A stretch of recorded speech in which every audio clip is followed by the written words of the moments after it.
your goal is to be the largest online, and you are, retailer in the world. Beyond that, what's the goal? Well, our mission is Earth's most customer-centric company. But I don't know what that means. Well, I'll give you an example. Right after World War II, Morita-san, the guy who founded Sony, set as the mission for Sony that they were going to make Japan known for quality. You have to remember, this was a time when Japan was known for cheap copycat products. And Morita-san said, he didn't say we're going to make Sony known for quality. He said we're going to make Japan known for quality. He chose a mission for Sony that was bigger than Sony. And when we talk about Earth's most customer-centric company, we have a similar idea in mind. We want other companies to look at Amazon and see us as a standard bearer for obsessive focus on the customer, as opposed to obsessive focus on the competitor. So that's one of the reasons we work on differentiated products. It's one of the reasons we take a long-term viewpoint on things. You can't really do the right thing for customers if you're short-term oriented. And if you're going to invent new things, you've also got to be able, and this goes along with long-term orientation, you've got to be willing to endure a lot of criticism. You know, if you're going to put, Kindle is a good example, if you're going to put your back into reinventing a 500-year-old industry, some folks are going to get ornery.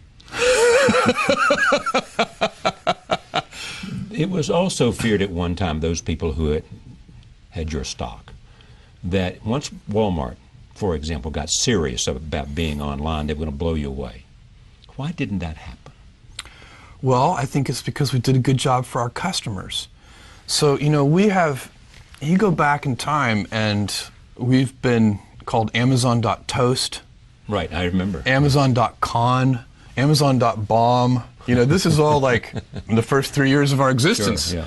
And that's part of what I'm talking about, the willingness to be misunderstood. If you're going to do things, we lay out what we're doing and we tell people, you know, how we think about things. Like I'm saying to people, you know, the iPad is not a Kindle killer. I'm very clear about that, but it doesn't keep people from writing that. And I'm very clear about why. It's a totally differentiated device. It's $139. Works in bright sunlight. You can read with one hand. It's so light and the battery lasts a month.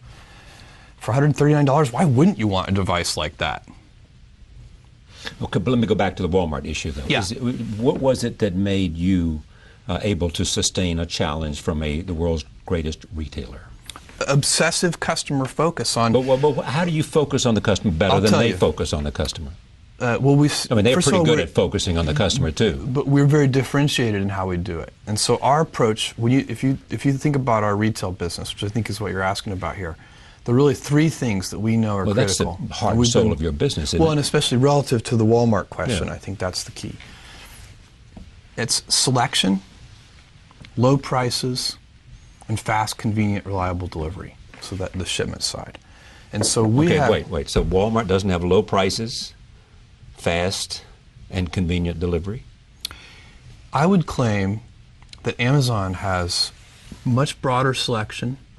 In many cases, if I don't want to be overly bold in my claim, but the online model gives us significant cost structure advantages that lets us have even lower prices than physical stores. Selling online. Well, sometimes they do have umbrella problems sometimes where they don't want to compete against themselves online versus offline. But a Walmart, with all of the volume that it buys, its purchasing power, therefore gives it the ability to offer lower prices. Well, doesn't that give them an advantage they ought to be able to translate? Because their purchasing power is bigger than your purchasing power, is it not? I wouldn't. I think in a lot of the product categories, that ship sailed a long time ago. Meaning what?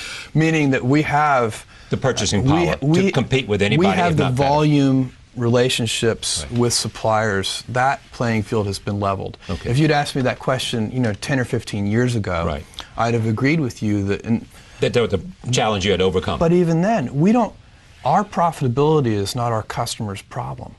We don't take the point of view that we're going to price products, at a particular margin for ourselves. We say we're going to price products competitively, and if that means on that product that we lose money, that's okay, because we need to take care of the customer and earn trust, and we'll figure out over time. And if we find we can't ever make money with that product, we'll stop selling it.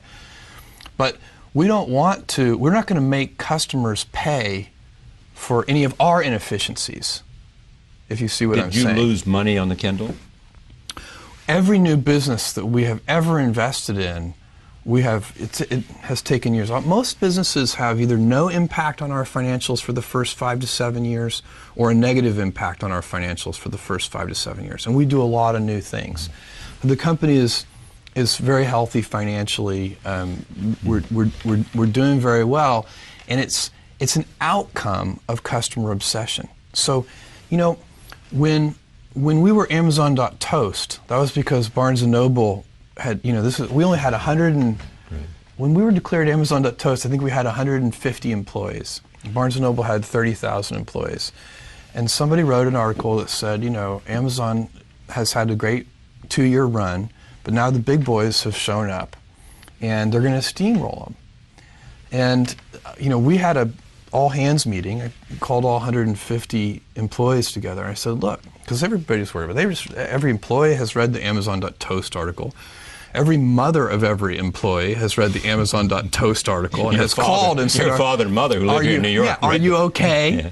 And so we had an all-hands meeting, and I said, look, you should wake up worried, terrified every morning, but don't be worried about our competitors, because they're never going to send us any money anyway. Let's be worried about our customers and stay heads down focused. And so these are big, most of these are big markets. Another way to answer your question about competitors and Walmart is to say, look, they can succeed fabulously, and it won't stop us from succeeding. These retail markets are huge. So it often doesn't make sense for us to think of it as a pitched battle. Sometimes people think about business as it's kind of like a sporting event. There's a winner and a loser. It's not a zero-sum game. It usually isn't. I'm sure there are cases where, but most often, industries succeed. So I can tell you, I think e-commerce is succeeding. And the way we think about it, nobody else has to fail for us to do well. I think ebooks is like that. I think there are going to be many winners. I think ebooks is going to be a huge industry. Well, there are many competitors now. I mean, you've got Barnes & Noble is one of them, Sony is another now, Apple is another. But I have a list of 50 competitors that we could walk through. I mean, all over the world doing different things. And our focus is going to be, we'll try to pay attention to those competitors, but we're not going to obsess over them. We're going to obsess over readers, and because those are the people who are buying that device. And we're going to make and it's not just a business for us, it's a mission for us. And missionaries build better products. What is Jeff Bezos thinking about today in 2010 that we might not know anything about that he thinks may be a reality in 2013 or 2015? Well, where is one of the things is the Amazon Web Services business. Now, there's a business that probably this is Amazon Cloud stuff? Yes. And there's a business that's growing. It's in a hyper-growth phase. It's already a significant business. That's a business that probably is not getting as much attention as it deserves. Is there a dominant player in the cloud business now? Well, Amazon, in the infrastructure part of it, which is the part that we play in, Amazon is by far the leader. Right. It started mostly with startup companies, but now it's big enterprises adopting. The best analogy I can give you for this is it's like the electric grid. So instead of, right now, big companies build their own data centers, and they buy their own servers, and they put it in. It's a lot of CapEx. There's a lot of price of admission. You have to, if you're going to operate a data center, you have to do it well. But it doesn't differentiate you from your competitors. It's just a price of admission. And so what we do at Amazon Web Services is we sell compute by the hour. We sell compute by the drink. And it's just like buying electricity off the grid instead of having your own power manufacturing, your own power generating plant.